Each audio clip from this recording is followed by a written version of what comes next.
చాలా ముఖ్యమైనటువంటి అంశం. భారతదేశంలో అత్యంత ప్రజలని, దళితుల్ని కన్ఫ్యూజన్కి గురి చేస్తున్నటువంటి అంశం. దాని మీద చర్చ జరగడం అత్యవసరం. ఈ చర్చకి కారణం ఏంటంటే ఆంధ్రప్రదేశ్ నుంచే మొదలైనటువంటి ఒక సంఘటన.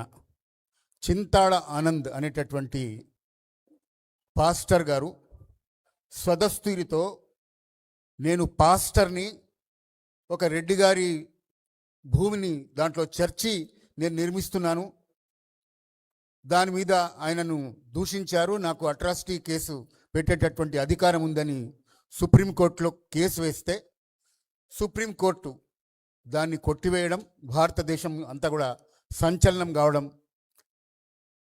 హిందూ మత వ్యతిరేకులందరూ దాన్ని ఆసరాగా తీసుకొని వాళ్ళ హక్కులేదో పోతున్నట్టుగా వాళ్ళు గగ్గోలు పెట్టడం, మనవాళ్ళు అనుకున్నటువంటి వాళ్ళు, మన నాయకులు అనుకున్నటువంటి వాళ్ళు, మా నాయకులని వాళ్ళని ముందుండి మేము వెనక వాళ్ళ నుంచి సపోర్ట్ చేసి ముందరికి తీసుకెళ్తున్నటువంటి తరంలో వాళ్ళు కూడా ముసుగులు తొలగించేసి స్పష్టంగా మేము దళిత క్రైస్తవులమని ప్రకటించుకొని భారతీయ జనతా పార్టీకి ప్రధానమంత్రి హక్కున చేర్చుకొని కౌగులించుకొని అభినందిస్తే కూడా వెన్నుపోటు పొడిచినటువంటి నాయకుడు ఆయన కూడా ముసుగులు తొలగించేసి నేను మీ పక్షాన లేను, మిషనరీ పక్షాన ఉన్నాను అని దళిత వర్గాలని అందరినీ కూడా కన్ఫ్యూజన్ క్రియేట్ చేస్తున్నటువంటి సందర్భంలో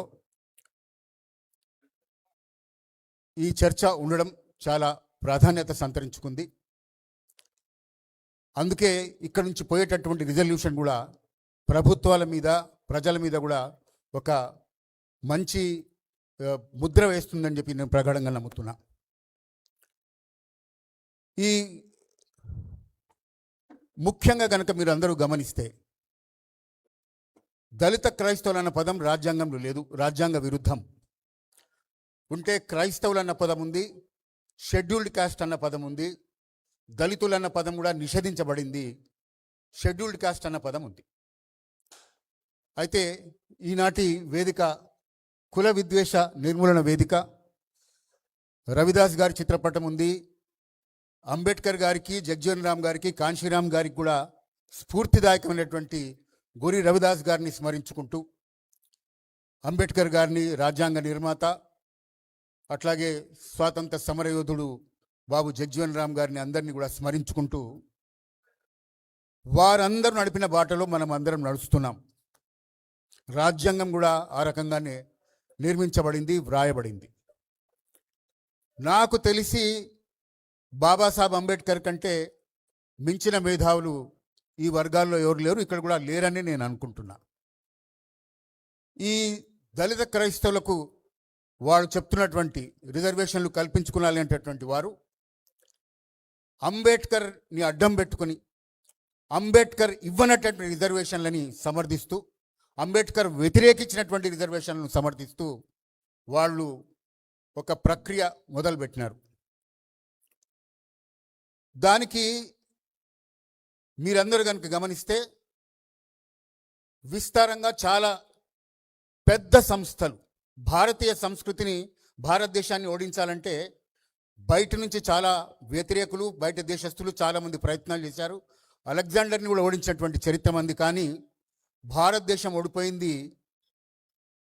భారతదేశం వెలుపల నుంచి వచ్చినటువంటి అటాక్ వల్ల కాదు, భారతదేశంలో ఉన్నటువంటి జయచందుల వల్ల, దేశద్రోహుల వల్లే భారతదేశం ఎప్పుడైనా ఏమైనా వెనకడుగు వేసినా, ఓటంపాలైనా అటువంటి వాళ్ళ వల్లే. అటువంటి జయచందులు, దేశద్రోహులు అంబేద్కర్ని అడ్డం పెట్టుకొని చాలా దారుణమైనటువంటి విషయం మనమందరం ముక్త కంఠంతో ఖండించాలన్నటువంటి విషయం ఏంటంటే, జగ్జీవన్ రామ్ గారిని అడ్డం పెట్టుకొని, అంబేద్కర్ని అడ్డం పెట్టుకొని స్వతహాగా నేరుగా మాట్లాడే ధైర్యం లేక అంబేద్కర్ గారు వ్యతిరేకించినటువంటి, అంబేద్కర్ గారు ఇవ్వనటువంటి రిజర్వేషన్లు వాళ్ళు సమర్థిస్తూ దాన్ని ముందరికి తీసుకెళ్లే ప్రయత్నం చేస్తున్నారు. నేను దాన్ని తీవ్రంగా ఖండిస్తున్నా. భారతదేశంలో రిజర్వేషన్లు వచ్చినప్పటి నుంచి ఇది చాలా ముఖ్యమైన విషయం. మీరు కనుక ఈ వేదిక మీద నుంచి నేను ప్రతి ప్రభుత్వాన్ని విజ్ఞప్తి చేశాను, ఇక్కడ నుంచి కూడా విజ్ఞప్తి చేస్తున్నా, ఒక సర్వే నిర్వహించండి. రిజర్వేషన్లు వచ్చిన దగ్గర నుంచి ఎవరికి ఈ రిజర్వేషన్ల ఫలితాలు దక్కుతున్నాయి? దాదాపు 80వ సంవత్సరం దగ్గరికి వచ్చాం స్వాతంత్రం వచ్చి. 80 సంవత్సరాల నుంచి కూడా 90% రిజర్వేషన్, షెడ్యూల్డ్ క్యాస్ట్ రిజర్వేషన్లు హిందువులకు, హిందూ షెడ్యూల్ క్యాస్ట్ వాళ్ళకి రాలేదు. అన్నీ కూడా 80 నుంచి 90% రిజర్వేషన్లు క్రైస్తవులకే వచ్చాయి. నేను మీకు ఆధారాలతో సహా, ఎగ్జాంపుల్స్తో సహా చెప్పగలను. ఒకానొక మొట్టమొదటి ఇక్కడ ఎంపీ అయినటువంటి అప్పికట్ల జోసెఫ్ గారు, ఆయన ఆంధ్రుల జీవనాడి కుమారుడు, నాకు చాలా దగ్గర, ఆయన అంటే నాకు గౌరవం కూడా.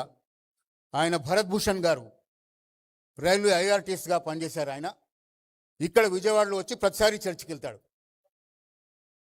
అటువంటి వాళ్ళు, అటు ఎడ్వర్డ్ విలియం అనేటటువంటి పాస్టర్ చెప్తాడు, నేను చెప్పడం కాదు, ఆయన స్పష్టంగా చెప్తాడు, మీరు యేసుప్రభుని మోసం చేస్తున్నారు, మరి రాజ్యాంగంలో రచించినటువంటి అంబేద్కర్ని కూడా మోసం చేస్తున్నారు, మరి ఎవరితో పాటు ఉన్నారు మీరు అంటే వీళ్ళందరూ కూడా స్వార్థపరులు, అవకాశవాదులు. నేను స్పష్టంగా చెప్తున్నా, నాకేమీ మొహమాటం లేదు. ఎవరైతే మీకు చెందని రిజర్వేషన్, 80 సంవత్సరాల నుంచి మీరు అనుభవిస్తున్నటువంటి రిజర్వేషన్లు ఏదో కొంత ఇప్పుడు నరేంద్ర మోదీజీ గారు వచ్చిన తర్వాత, బాలకృష్ణ కమిషన్ వేసిన తర్వాత గంజిలో ఉప్పు, హిందూ దళితుల గంజిలో ఉప్పును కూడా చూసి సహించలేనటువంటి విధంగా ఆ రిజర్వేషన్లు కూడా ఏదో 5-10% వస్తున్నటువంటి రిజర్వేషన్లు కూడా మీరే లాక్కుందామనేటటువంటి అవకాశ రాజకీయాలు చేయడం చాలా దారుణం. దాన్ని మనమందరం తీవ్రంగా ఖండిద్దాం. ఇంకో విషయం ఏంటంటే 80-90% రిజర్వేషన్ మీరు ప్రభుత్వ సర్వే చేస్తే, నేను చెప్తున్నాను, కాకి మాధవరావు గారు క్రిస్టియన్, భరత్ భూషణ్ గారు క్రిస్టియన్, దానం క్రిస్టియన్, ఇట్లా ఐఏఎస్ ఆఫీసర్ మీరు కనుక చూస్తే ఇక్కడ కిషోర్ బాబు గారు ఐఆర్టీఎస్, ఆయన మంత్రిగా కూడా చేస్తారు, స్వతహాగా పాస్టర్, ఆయన కూడా క్రిస్టియన్. నాకేం మొహమాటం లేదు, నేను దేనికైనా సిద్ధంగా ఉండే మాట్లాడుతున్నా. అట్లాగే రాజకీయ నాయకుల గురించి మాట్లాడదాం. మా దగ్గర Mothkupalli Narasimhulu Christian, Sarve Satyanarayana Christian, T Rajaiah deputy CM Christian, Babu Mohan Christian, Vijayaramarao Christian. మొన్నటికి మొన్న ఒకనొక పార్టీ 11 మంది వాళ్ళకి రిజర్వేషన్లు ఇస్తే అందరు కూడా దళిత క్రైస్తవులు. అంటే సర్పంచ్ స్థాయి నుంచి, మండల్ ప్రెసిడెంట్ స్థాయి నుంచి, ఎమ్మెల్యే స్థాయి నుంచి, ఎంపీ స్థాయి వరకు, ఆఫీసుల స్థాయి నుంచి, ఉద్యోగాల్లో, ప్రభుత్వ పథకాల్లో మీరు ఏది చెప్పినా ప్రభుత్వం నుంచి వచ్చేటటువంటి ప్రతి బెనిఫిట్లు కూడా పొందేటటువంటి 90% వాళ్ళు రిజర్వేషన్. అది సరిపోదనుకుంటూ, అది ఎక్కడ మళ్ళీ పోతుందో అని చెప్పి వాళ్ళు ఆలోచిస్తూ ఇలాంటి దాడులకు దానికి పాల్పడడం చాలా చాలా దారుణం. దాన్ని తీవ్రంగా వ్యతిరేకించాల్సినటువంటి అవసరం ఉన్నది. కాబట్టే ఈ చర్చ. నేనేమంటున్నానంటే, ప్రభుత్వం బాలకృష్ణ కమిషన్ వేసింది, కేంద్ర ప్రభుత్వం. గతంలో నేను చూశాను, భరత్ భూషణ్ గారి సోదరుడు పటేల్ అని చెప్పేసి ఒక ఆయన ఉండేది. ఇంకొక విషయం చెప్తాను మీకు అందరికీ, వాళ్ళందరూ రిజర్వేషన్ తీసుకుని, హిందవ రిజర్వేషన్ తీసుకుని వాళ్ళు పదవుల్లోకి వస్తారు. వచ్చిన తర్వాత మనం హైందవ రిజర్వేషన్ తీసుకున్నాం కదా, అందరికీ సమానంగా మనం వాళ్ళని సాయం చేద్దామనుకుంటే వాళ్ళ దగ్గరికి ఎవరైనా ఎస్సీలు, షెడ్యూల్ క్యాస్ట్ వాళ్ళు వెళ్తే గనక క్లియర్ కట్గా వాళ్ళు వెతికి క్రైస్తవులకు మాత్రమే సహాయం చేస్తారు. మన వాళ్ళు ఎప్పుడు బాగుపడాలా, ఎక్కడికి బాగుపడాలా, ఎప్పటిదాకా బాగుపడాలా? 80-90% వస్తుంటాయి. వాళ్ళు ఏమన్నా సమంజసంగా ప్రయత్నం చేస్తున్నారంటే కాదు. బాబాసాహెబ్ అంబేద్కర్ చెప్పారు, మతం మారిన మరుక్షణం హైందవ మతానికి ఒక వ్యతిరేకుని, దాన్ని వ్యతిరేకించేవాడిని, ఒక వ్యతిరేక సైనికుని మనం తయారు చేసుకుంటున్నామండి. వాళ్ళందరూ కూడా మతం మారిన మరుక్షణం నుంచి హైందవ రిజర్వేషన్లు పొందుతూ వాళ్ళందరూ కూడా మరుసటి రోజు నుంచి హైందవాన్ని ఎంత వ్యతిరేకిస్తారో మనమందరం వాట్సాప్లో ఉన్నాం, మనమందరం పబ్లిక్ లైఫ్లో ఉన్నాం, మనమందరం గమనించవచ్చు. అంటే తినేదేమో ప్రభుత్వం నుంచి వచ్చేటటువంటి ఫలితాలు, హిందూ రిజర్వేషన్ల ఫలితాలు, హిందూ రిజర్వేషన్ల పథకాలు, దాని యొక్క లాభాలు, కానీ వ్యతిరేకించేది హైందవ మతాన్ని.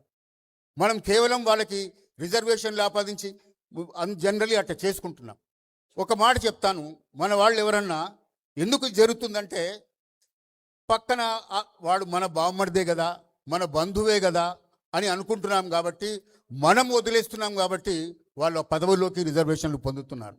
ఒక్క మాట మిమ్మల్ని అందరినీ సూటిగా అడుగుతా, మీరు ఎప్పుడైనా మరి మీ ఆస్తి పంచిస్తారా? మీ బామ్మర్ది కానీ లేకపోతే మీ బంధుకు కానీ ఇంకొకరికి మీ ఆస్తి పంచినప్పుడు బాబాసాహెబ్ అంబేద్కర్ గారు ఇచ్చినటువంటి ఆస్తి, దళితులకు ఉండేటటువంటి హిందవ దళితులకు ఉండేటువంటి ఏకైక ఆస్తి, వజ్రాయుధం, అభివృద్ధికి సుగమం చేసినటువంటి పదం, దాన్ని మీరు ఎందుకు త్యాగం చేస్తున్నారని చెప్పి మిమ్మల్ని అందరికీ సూటిగా అడుగుతున్నా. మనం అందరం ఆలోచించుకోవాల్సిన అవసరం ఉంది. నేను చాలా చోట్ల చెప్పాను, తెలంగాణలో హైదరాబాద్లో మేము చూస్తాం, ఇక్కడ కూడా అదే పరిస్థితి అయిండొచ్చు. నీటి ఎద్దడి ఉన్నప్పుడు కుండలు లైన్గా పెట్టి వాటర్ ట్యాంకర్ వచ్చినప్పుడు, నీళ్ళు వచ్చినప్పుడు ఒక్క కుండ ముందర అటు ఇటు వెనక్కి అయితే మా మహిళా మనులందరూ కుండ తీసి కొట్టుకోవడం, జుట్లు పట్టుకొని లాగి కొట్టుకోవడం చూస్తాం మనం. ఒక కుండ నీళ్ళకే మీరు అంత యుద్ధం చేస్తుంటే మీ భవిష్యత్తుని, మీ పిల్లల భవిష్యత్తుని, మీ యొక్క మీకు అభివృద్ధి పదాన్ని ఇచ్చేటటువంటి రిజర్వేషన్ని మీరు ఎందుకు త్యాగం చేస్తున్నారని మిమ్మల్ని అందరినీ సూటిగా అడుగుతున్నా. సో దీని కొరకు మీరందరూ లోతుగా ఆలోచించాల్సినటువంటి అవసరం ఉంది. దానికి మా బ్రతుకులు ఎట్లా ఉన్నాయంటే సార్, ఒక ఎస్సీ సర్టిఫికేట్ దొరకాలంటే 500, గతంలో 200లకు దొరికేది, ఇప్పుడు 500 రూపాయల నుంచి 1000 రూపాయలకు దొరుకుతుంది. ఎవ్వరు వచ్చి మీకు వెరిఫై చేసుకొని చుట్టుపక్కల వాళ్ళు ఎంక్వైరీ చేసి వీళ్ళు హైందవులా ఏమి పాటిస్తున్నారని తెలుసుకొని చేసుకోకుండా ఈ ఎవరైతే రెవెన్యూ అధికారులు ఉన్నారో, ఎవరైతే ఆర్ఐ ఉన్నారో వాళ్ళందరూ కూడా 500 బ్రోకర్లు ఉంటారు. నేను చెప్తున్నా, మీకు కావాల్సిన డెమాన్స్ట్రేట్ చేస్తా, 1000 రూపాయలు ఇస్తే మీ ఇంటికి వస్తుంది సర్టిఫికెట్.